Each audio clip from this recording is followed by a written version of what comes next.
hello from a fantastic, glorious day down here on the peninsula of Antarctica. So it's so good to be connected with everyone here on Zoom this morning. Anthony, this is absolutely brilliant to see you. Is the rest of the team nearby? Can we see them as well?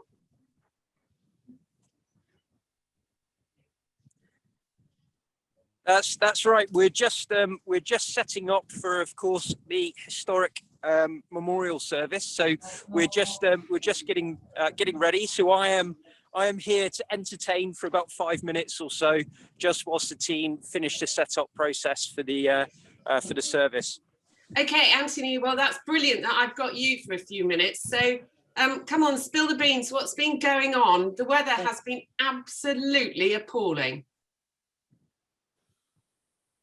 I'm not sure if you've seen the film footage that we sent back over the past couple of days, but we have had 60 knot winds gusting up to 80 miles per hour.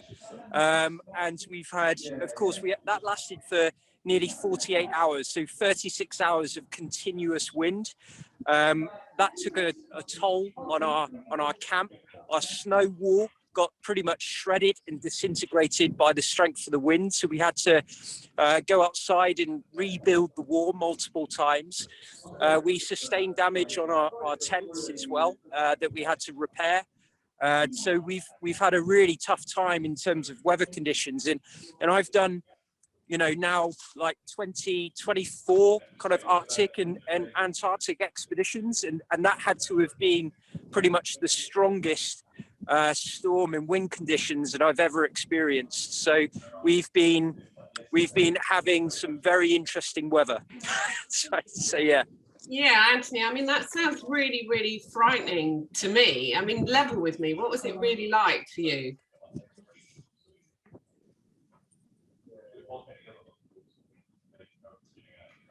To be honest, yeah, it was a little bit scary, but it was kind of quite exciting as well in a strange kind of way. I really relish, the opportunity to, kind of test the skills and to, kind of embrace what nature puts in us.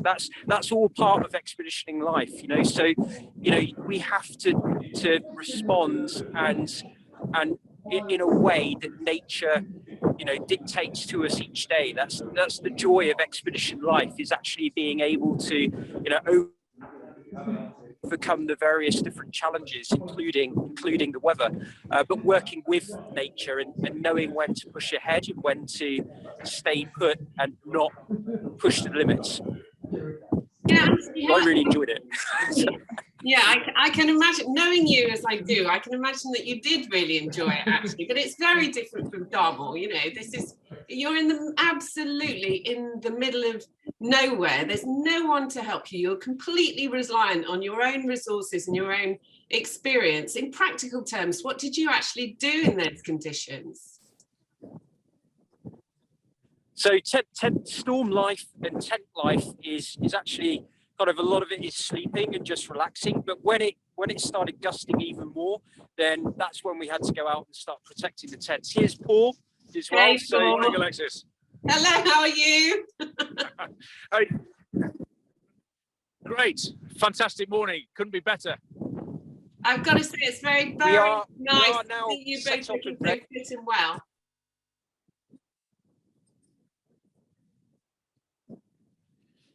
Yeah, well, we can put that down to our diet, to the supplements we're getting from Better You, which have actually been really important in our dietary intake, making sure that we're properly resourced in terms of vitamins and minerals.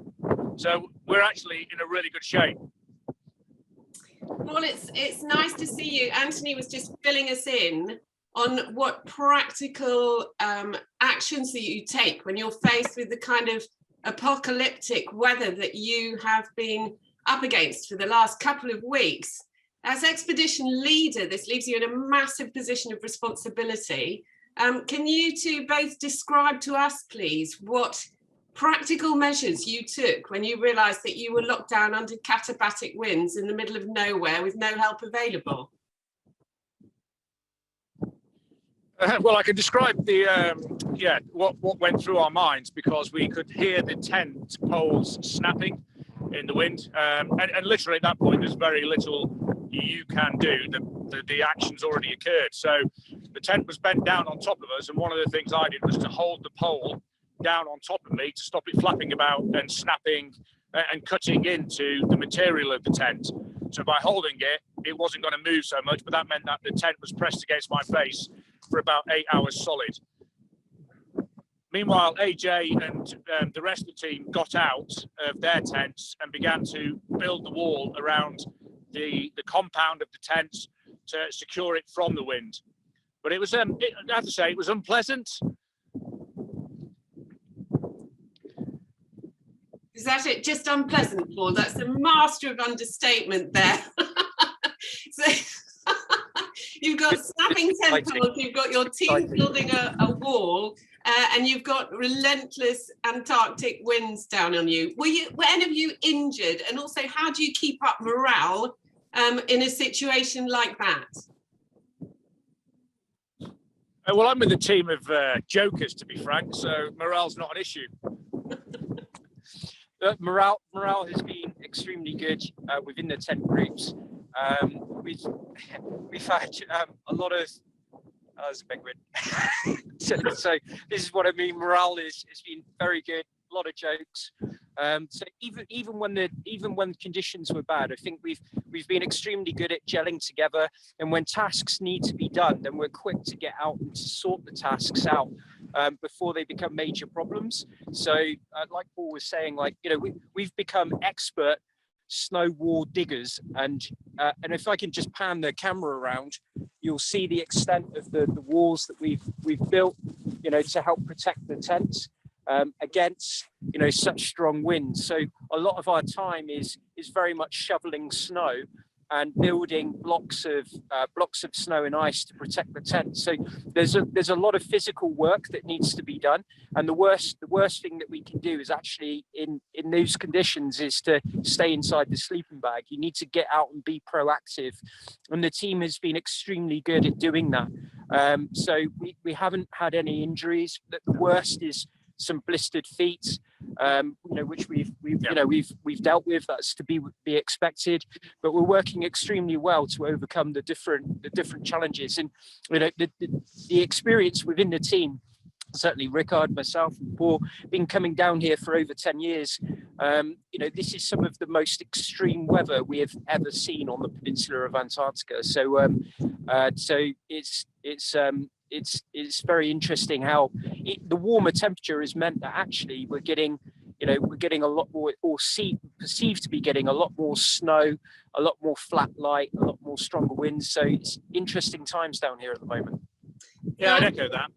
You know, and I'm looking across. I want to introduce you to the rest of the team as quick as possible, but from Rickard, he's just nodding. And coming here for multiple years, these conditions are the worst continuous weather systems I've experienced in 10 years. And with that in mind, Paul, can I just quickly ask you? It's okay, Alexa. We'll just.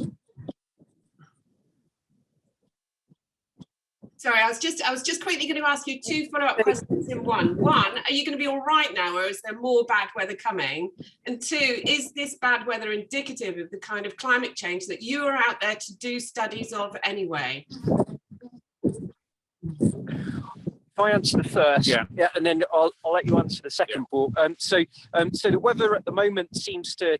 We are using a couple of weather forecasting apps, which have been pretty good in forecasting the weather, but at the same time as well, we get a lot of localized weather in the in the mountainous area that we're in. So every day, I'd say that you know, Martin, who's dealing with our is our Met man, has been doing a fantastic job at helping us predict the weather on the ground, as well as using I suppose the amazing satellite technology that we have in order to access the weather reports using AST's vegan technology to access those weather reports. So, and over the next week, it's predicting that the weather is stabilizing.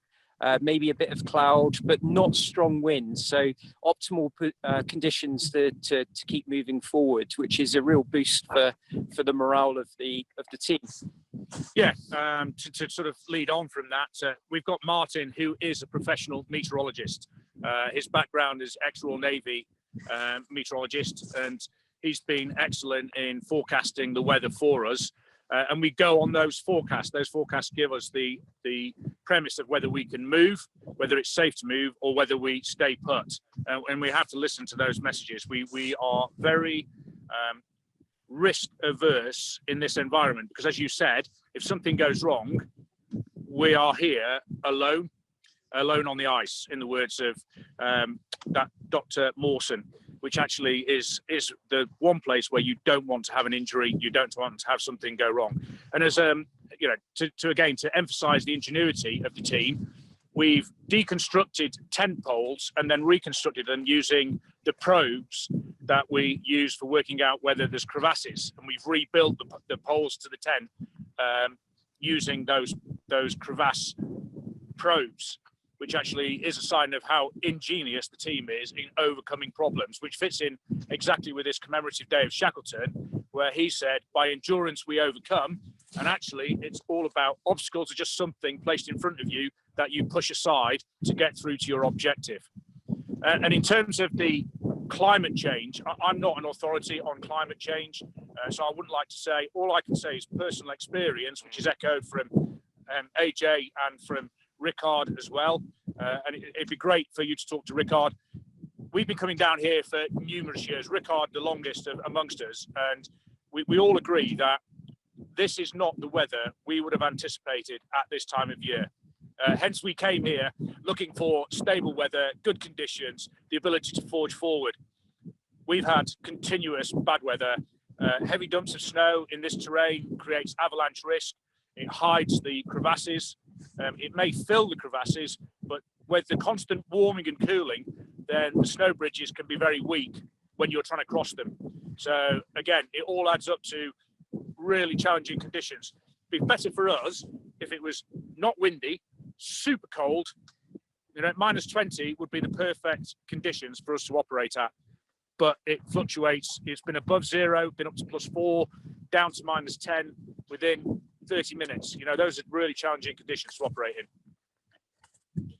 Well, you're obviously doing incredibly well, but today marks obviously 100 years since Shackleton was last there. This is one of the reasons you're there. You're planning to carry out a commemoration service there on the ice. Is that something that you're doing now? We will be doing shortly if we can take you over. And I think it's important, Alexis, that we introduce the team, because not everybody will know the team. And so if possible, I'd like to just blank us out for a minute, move the camera across to where we can get a full show of the team and allow them to introduce themselves and what their particular specialisation is within the team itself. That'd be lovely, Paul. I can't wait to see everyone again. First up, Mr. Rickard. Good morning, good morning. My name is Rickard, I'm from Sweden.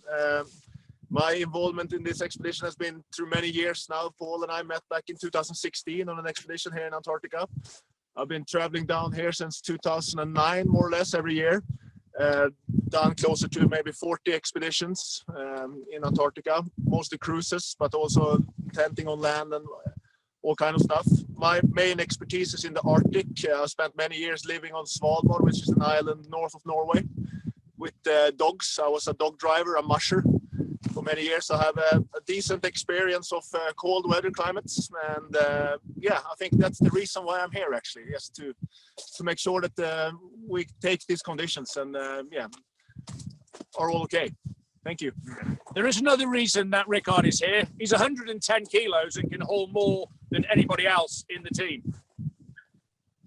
Well, it's good to see that you've got him with you. Next up will be our doctor, Dr. Alex Cross. Morning. Hi, Alex. Might have to shout. Can you hear me? I can Hello. absolutely hear you. Hi, I'm Alex Cross. I'm the team doctor. Perfect. So I'm thankfully fairly redundant most of the time as the team doctor at the moment. The team have been really careful about preventing illness and injury, and we've all trained hard and are well set up for this kind of environment.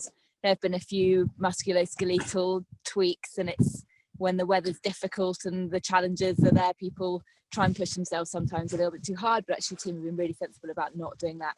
So other than a few aches and sprains, we're holding out really well from a medical point of view, but we're well prepared should anything happen.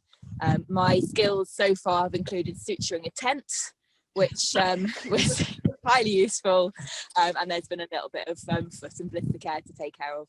But they've, I think from a mental health point of view, everyone's had their own challenges, and it's been a really good process for everybody working through those. We've gelled really well as a team. Morale, as I think has been said, been really high, so there hasn't been much to do in terms of psychological health either. So team are great, and hopefully we stay not needing to open the medical Bergen for the rest of the trip, and just enjoy today, celebrating and remembering Shackleton and enjoying this absolutely fantastic environment. Thank you, Alex.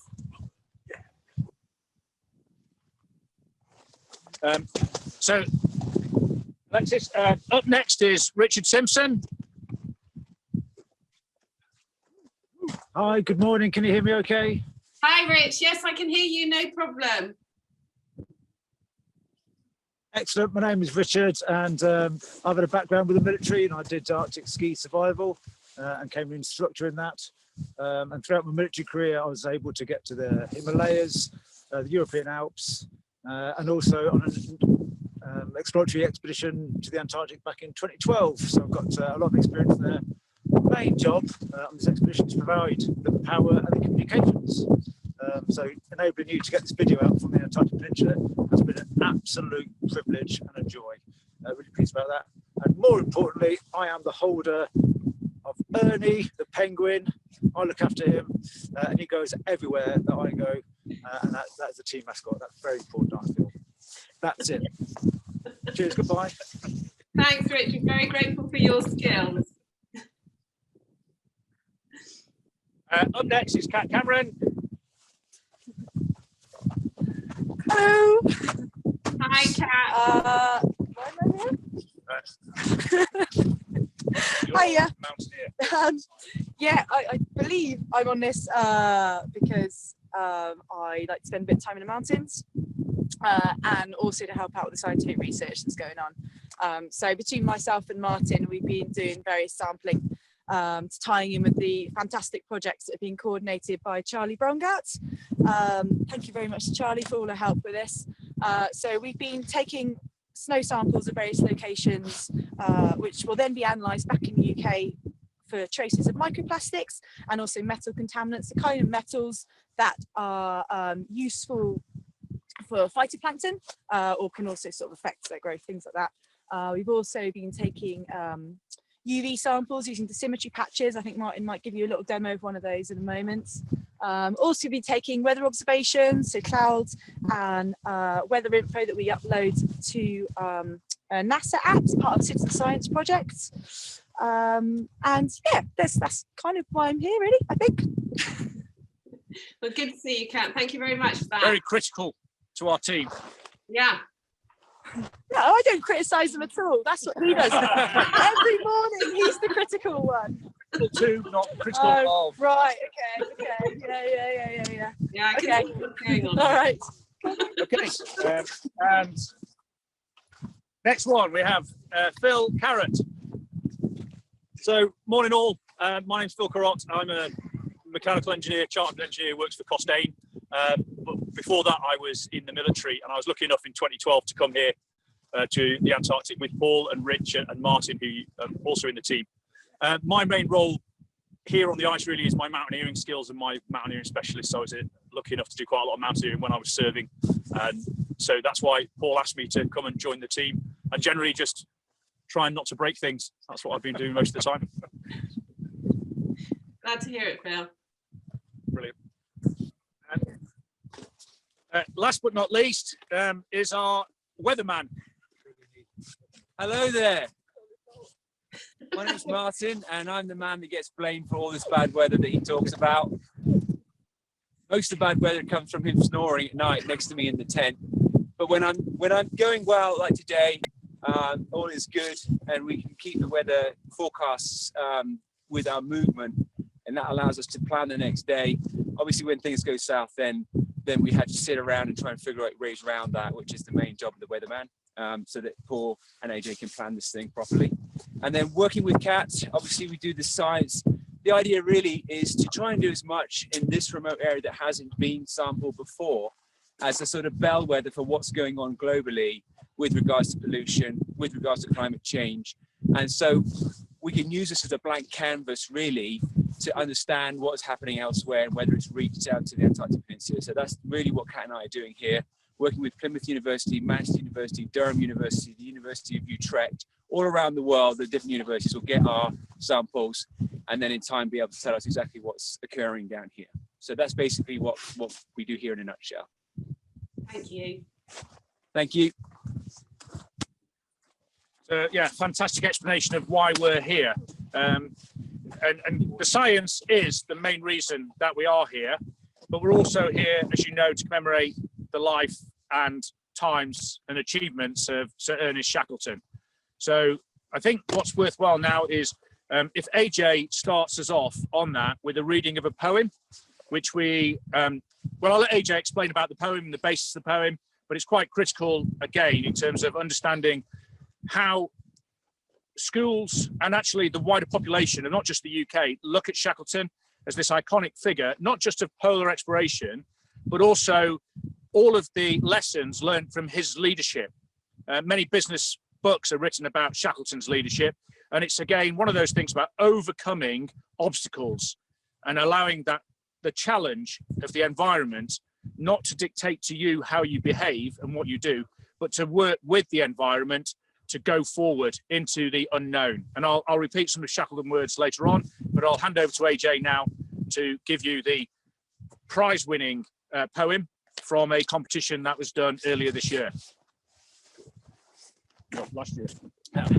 So the educational work that we've been doing over the past couple of years now with our educational partners, including London Grid for Learning, we sent out a competition to design our expedition logo, and if we I'll show you the winning design in a little bit. It's on our commemorative flags that are behind us on the sleds themselves. But we also have a poetry competition that we put in, and delighted to announce that first place went to Elise from St Thomas More Primary School. And the poem is this. It's titled Shackleton. Trapped inside a cold country, lost in a parallel universe, Shackleton was brave, Shackleton was saved. Saved from the hands of fate, Ernest his many wonderful traits. Brave and willing, strong and persevering. Survived in the worst place, his life we are here to embrace. Shackleton, what a man. Shackleton achieved without a plan. Shackleton, we remember his story. Shackleton, he faced failure and glory. Let's all raise a toast, a person faced with much strife, as we sit together embracing Ernest Shackleton's life.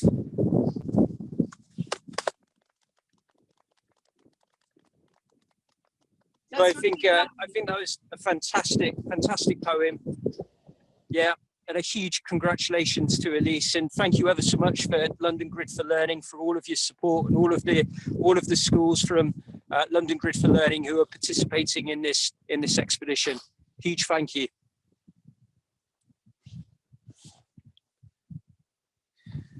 So of course the education and outreach is a fitting legacy, I think, and I think Shackleton would really agree, as he took scouts actually on his final expedition as well, to, you know, so that they could learn and experience and be part of the outreach of his science program. And I think he would agree that, you know, we now live in a digital era where if COVID has taught us anything, it's actually brought us more together using digital technology.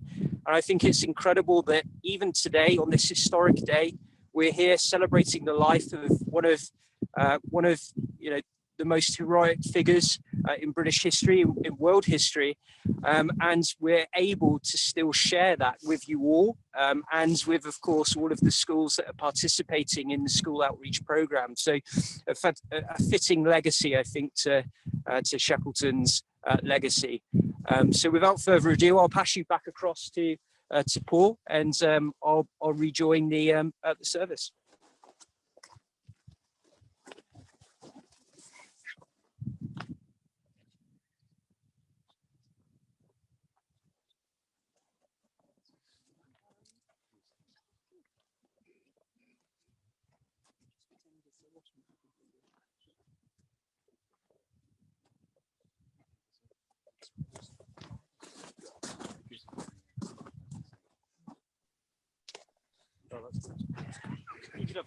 So, Alexis, we're about to celebrate Shackleton, and I'm going to read words that Shackleton himself actually penned. And it's very simple. Shackleton was a man of few words. He was very direct in his conversation with his team, and he was very clear in what he wanted of them. He was also very specific about the way he wanted people to behave in the environment. He was very quick to choose his team. And I have to say, in choosing a team, I could not have asked for a better team, a better group of individuals to be with me in these conditions at this 100th anniversary of Shackleton's passing. And it's Shackleton's passing. He died 100 years ago today on board the MV Quest while they were in South Georgia, and they were just about to start their scientific program. And although they continued with that program after Shackleton had died, it wasn't seen to be the way Shackleton would have done it. It would have been far greater if Shackleton had driven his team and got from them the results that he wanted.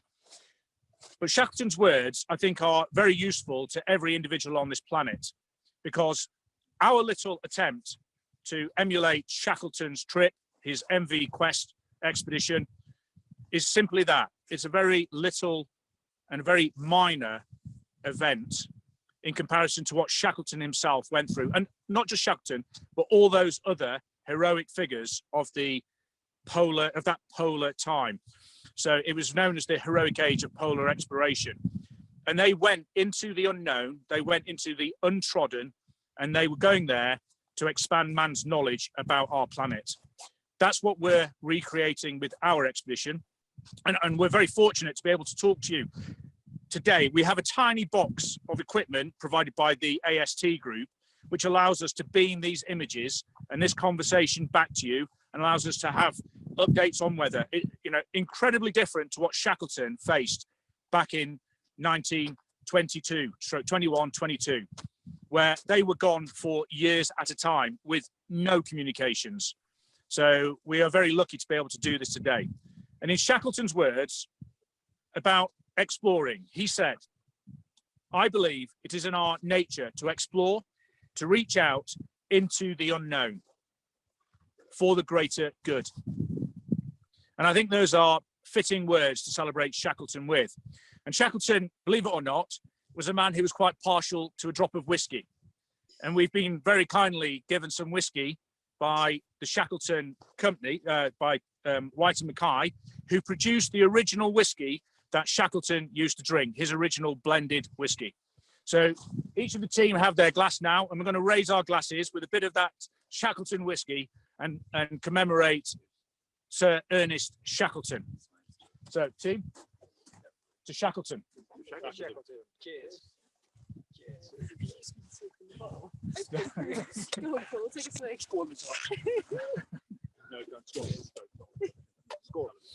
Unfortunately, my mug's not here, so I'm not going to drink from a bottle, but I would. Oh, Kat is a non-drinker, so I will drink on Kat's behalf. To Shackleton. Cheers.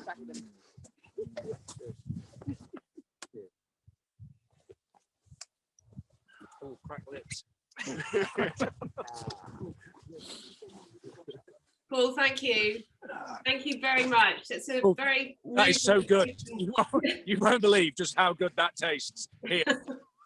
I can imagine it probably is. That's very Alexis, yeah. I wonder if there's any questions from people who are viewing about what we're doing and anything that they would like the team to answer. Absolutely, Paul. Just bear with me because we have got a few questions that have come in.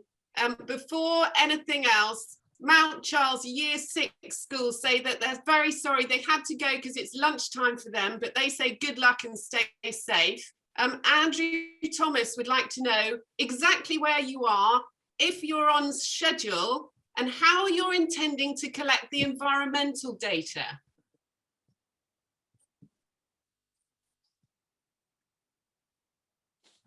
So we'll answer that in reverse. We'll go with the environmental data first, and I'll pass that across to Kat. Yeah. Thanks, Paul.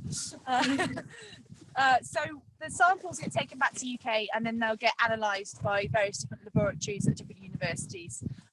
They will then study those, and I would imagine at some point in next year or two that that data will be published as part of wider studies looking at the impact, well, the baseline data on the peninsula of what the situation is now in terms of contaminants, and then also the wider repercussions both regionally and worldwide of global climate change.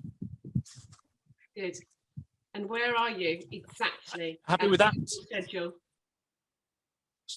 So we are below Harris Peak on the route to the Forbidden Plateau. I have to say we are behind schedule, and that's simply because of the weather conditions.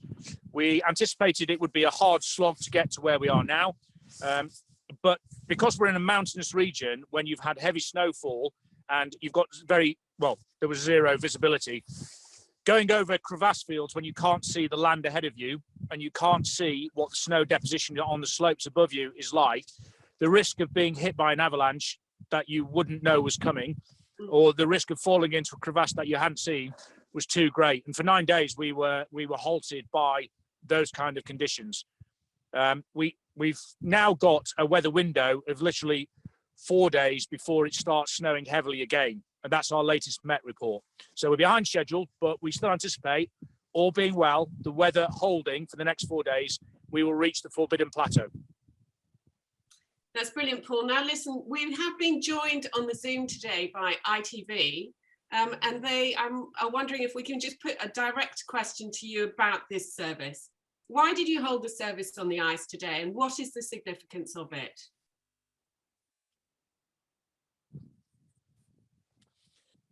So Shackleton was coming to the polar regions to do his scientific work 100 years ago. And 100 years ago today, he suffered a fatal heart attack on board the MV Quest. It was seen as only fitting by the team that we should commemorate Shackleton in the polar region that he loved, adored, and wanted to protect. And that's what we're here to do. We're here to get data which helps us understand what we're doing to this part of the world and the impact we're having. And by understanding what's going on down here, we can then take appropriate action to minimize that impact. So we think this is important in terms of Shackleton's commemoration, that we're doing what he would have wanted at this time. I've got a school question now. This is from Hiromi. Hiromi would like to know, how do the domestic arrangements work, like cooking, washing, and going to the loo? So definitely Alex should answer that one. Hiromi, thank you. I think I am lead toilets digger in the group, and there are obviously some health considerations that we need to think about. So we have been digging shelter for toileting. We are accommodated in 3 tents. And there's very little privacy, as you can imagine, within those tents. So the team know each other fairly well and all their bodily habits. Quite useful for me as a doctor because I can have very good eyes on what's happening with everybody's bodies. But within those tent groups, we have a nominated cook who boils the water every day for our dehydrated meals. And it takes about 2 hours in the morning to boil enough water to get everybody appropriately hydrated and fed to undergo the day's activities. So it's a nice routine now we've got into. Everyone's got used to using the stoves, and we rotate those duties around the group. Thank you for that, Alex. Now, Isla would like to know what, if any, wildlife you have seen, presumably that's not Ernie the penguin. God. So down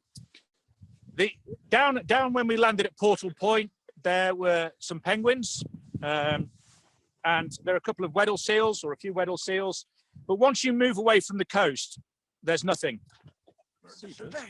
We've seen a couple of skewers, I think, and we have actually seen quite a lot of birds. Actually, we have seen the brown skuas, so it's like a domestic Antarctic bird, and then we have seen lots of Antarctic terns and even some Arctic terns. And those are the longest distance flying birds in the world. So the Arctic terns we can see down here, they can also be seen, the same bird up in the Arctic, in Svalbard and in Greenland. So we see those birds here. So I might have seen them like last year when I was up at Svalbard. I might have seen the same exact bird as I saw the other day here flying over our tents. We've also seen humpback whales. So on the last camp, when the word breaks in weather, we were looking down onto the bay and we were able to see several humpback whales just dipping in and out. And the blowholes, but no, it's just there is wildlife here, and it's a pleasure to be so close to it. Yeah. The main wildlife, though, is the people in my tent. To be frank. Somehow I felt you were going to say that, Paul. I don't know why. Now, Andrew Thomas would like to know when the scientific results will be able to be shared, and I guess that one goes to Kat again, doesn't it?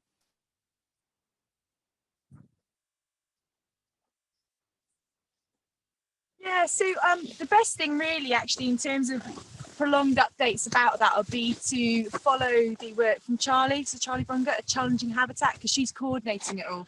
There's no guaranteed timeline for when things will be published, just because the whole process that is involved within academia, as you probably know, it's not as straightforward as perhaps current sort of COVID publications make out, where you get sort of pre-releases. Anything formally, especially when it comes to climate change research, pollution, it's such a hot topic, such a contested topic within certain quarters, that bodies like the IPCC and everyone have to make sure there's absolute academic rigor in anything that is published, and so any institutions that are feeding into those that information that informs global climate change policy need to follow that as well. So realistically, you're probably going to be looking at stuff between a year or two in terms of conclusive information. I'm sorry, it can't be any quicker, but it just has to follow that process.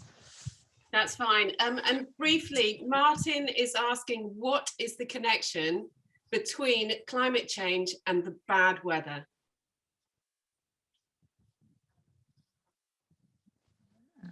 Martin. Okay, so yeah, there is considered a direct cause between the way the warming and cooling in different parts of the planet are therefore affecting microclimates as well. So it's complex down here. We don't fully understand the microclimates. That's why we're here. But it does feed into what's happening globally, and they use those models globally to then see what's going on here locally, and our data will then inform which way that's going. So it either proves or it disproves people's theories right now. We need more data from here for them to do that. And so that's what we're doing right now. But yes, definitely a link that's been established between those two things. Okay, thank you very much, Martin. I've got another question that's just come in, and an observation from Linda Courtwright. She says, I was on board Sea Venture with you and waved goodbye from Portal Point. Everyone looks just wonderful. Where are the 63 barrels of supplies you unloaded from the ship, and how will everything get back on board when you're picked up?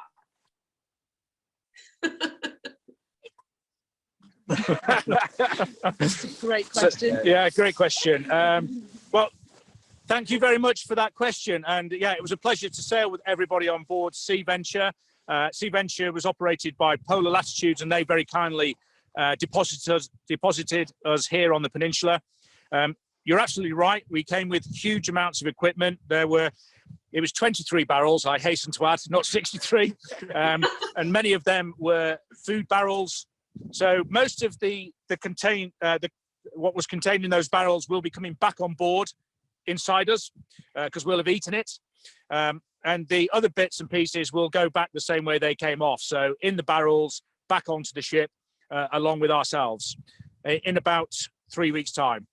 Well, that's that was the key question and the final key question, isn't it, Paul? When are you coming back?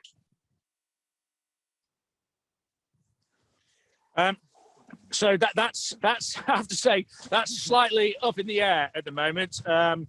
We are going to push forward, and we have a turnaround date of the 9th of January. So given the vagrancies of the weather, what I can't afford to do, or what we can't afford to do as a team, is arrive at Portal Point late. And we have a arranged pickup time of the 23rd or the 24th of January. And so I have to program in enough days to allow us to have bad weather on the return journey and get back to Portal Point safely. So therefore, whatever happens, we will go forward as best we can against the conditions that exist. And we will turn around on the 9th or possibly the morning of the 10th of January. Okay.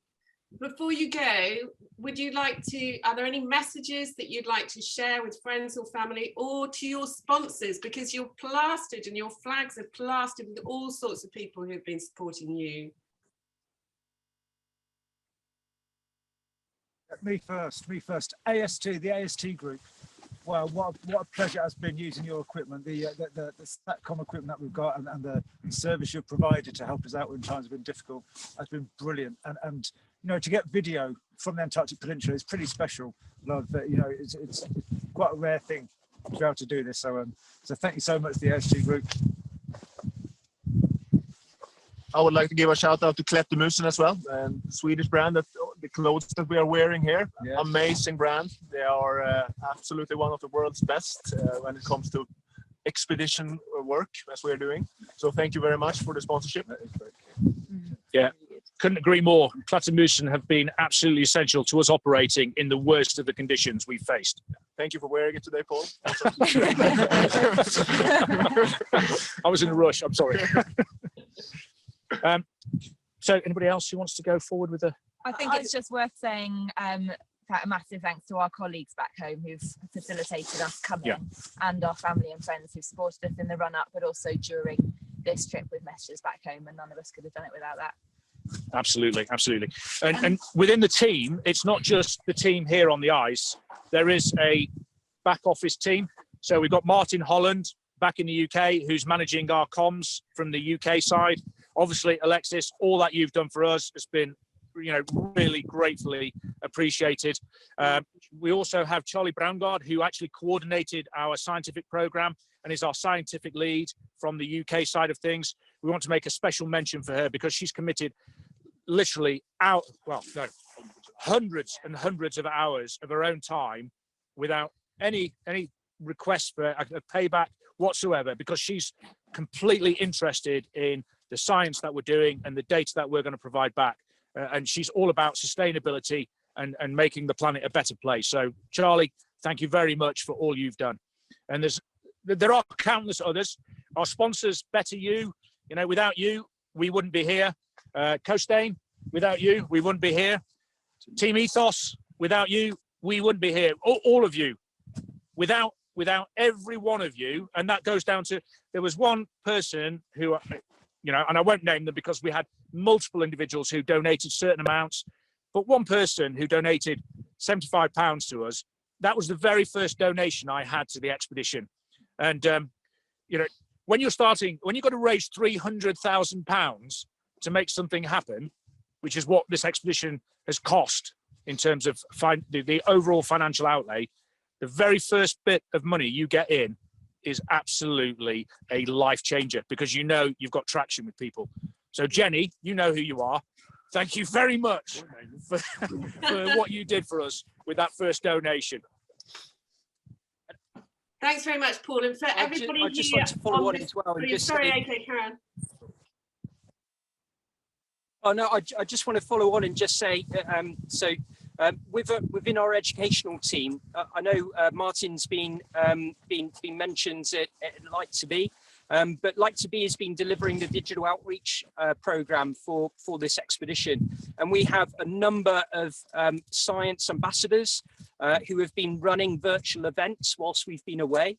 To a huge personal thank you from all of the team, to all of the science ambassadors who have been helping to answer questions via the Like to Be platform and delivering the virtual online classes and lessons for schools. And lastly, I would also like to say a huge thank you to our patrons, which is definitely worth saying that the Honourable Alexandra Shackleton, whose commitment to the project has been fantastic, and also General Richard Nuji, who's also been key to the project as well. Both of them have been amazing in helping us to make connections and being a sounding board to help this project actually happen and take place as well. Yeah. And Alexis, if I may just jump in there, one thing which I haven't mentioned is that Shackleton was commissioned into the Royal Naval Reserve for his first trip to the Antarctic with Scott. And that's my connection with Shackleton as well, because I'm a serving member of the Royal Naval Reserve at the moment. And when you have a full general pack your bag with your food and you're a lieutenant commander in the Royal Navy, that's actually really special. Well, there are anecdotes after anecdotes coming out of this. It's been such a pleasure to be with you for the last hour. For those of you who are listening, if you want daily updates from this team, you can get them off AntarcticQuest21.com and their Facebook, Instagram and LinkedIn. But also the team of Martin and Julie are on liketobe.org, and they are updating every single day on liketobe.org's Facebook and LinkedIn and Instagram as well. It has been, from my perspective and everybody here in the UK, an absolutely delightful hour. Thank you very, very much, all of you, and massive congratulations on an extraordinary and historic achievement. And from us to you, Rickard, Alex, Richard, Kat, Phil, Martin, Paul, AJ, and Ernie the Penguin, good luck and thank you very, very much indeed.